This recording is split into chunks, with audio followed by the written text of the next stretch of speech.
आपण चित्रपट पाहिला नेमकं कसं वाटतं तुम्हाला काय सांगता? अतिशय उत्तम चित्रपट आहे. सोबत पुढेचं जे आयुष्य आहे त्याच्याच्या आयुष्याचे महत्त्वाचे प्रसंग आहेत.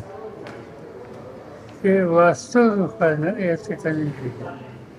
कुठेही अतिशयोक्ती नाही आणि ज्या त्यांच्या आयुष्यातल्या गोष्टी येण्याची आवश्यकता होती त्या सगळ्या याच्यामध्ये आल्या. महात्मा ज्योतिबा फुल्यांच्यावर आचार्य अत्रेंनी सुद्धा अतिशय चांगला चित्रपट साजरा होता. पण त्या काळातलं एकंदर चित्रपटसृष्टीचा एक स्तर होता त्यापेक्षा हल्ली त्याचा फार सुधारणा आहे. त्याची नोंद निर्मात्यांनी याच्यामध्ये घेतलेली आहे. त्यामुळं हा चित्रपट ते अतिशय प्रभावी रीतीनं दाखवू शकेल. मला स्वतःला असं वाटतं की राज्य सरकारला विनंती केली पाहिजे. आम्ही बोलू महाराष्ट्राच्या सगळ्या शाळेमध्ये हा चित्रपट दाखवला पाहिजे. नव्या पिढीला महाराष्ट्राच्या सामाजिक परिवर्तनाचा इतिहास हा समजला पाहिजे. सत्य शोधन त्याचा अर्थ कुठल्या जाती धर्माचा विरोध हा नव्हता, वास्तवतंक. आणि हा विचार नव्या पिढीच्या कानावर जावा यासाठी हा चित्रपट ठिकठिकाणी शाळेतून दाखवायची गरज आहे. आज त्याची आवश्यकता.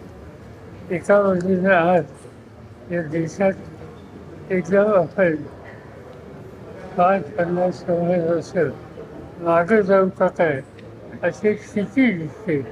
त्या स्थितीला उत्तर या चित्रपटाच्या माध्यमातून निश्चित होईल. आणि म्हणून देवा त्याचं मी आणि ज्या कलाकारांनी याच्यात काम केलं त्याच्या प्रत्येक कलाकाराचं हे अभिनंदन. साहेब आज महात्मा फुले आणि महात्मा फुले आणि सावित्रीबाईंनी ज्या स्वरूपाचं काम केलं ते आज देखील त्याची आवश्यकता आहे असं वाटतं का?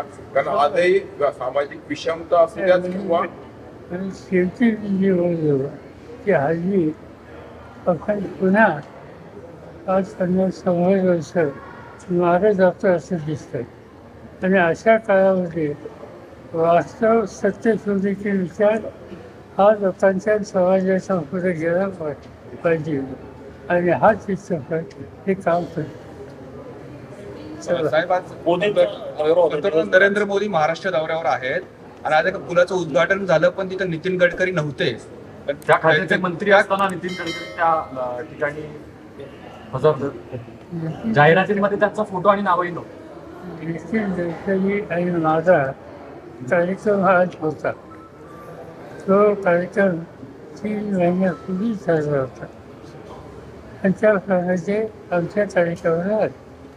साहेब आज त्यांनी बोलताना असंही म्हटलं की 2014च्या आधी जे काही काम होत होतं ते खूप रेंगाळलेली होती. म्हणजे जो आज सागरी सेतूचं उद्घाटन झालेलं आहे आणि तुमच्या काळात जो वरळी सिलेक बांधण्यात आलेला होता त्याची तुलना त्यांनी केलेली आहे. घोटाळे सगळे तुमच्या काळामध्ये झालेले आहेत आणि त्यामुळे देश भाषण काय ऐकलेले नाही. ते ऐकायला मी चावून केले सर.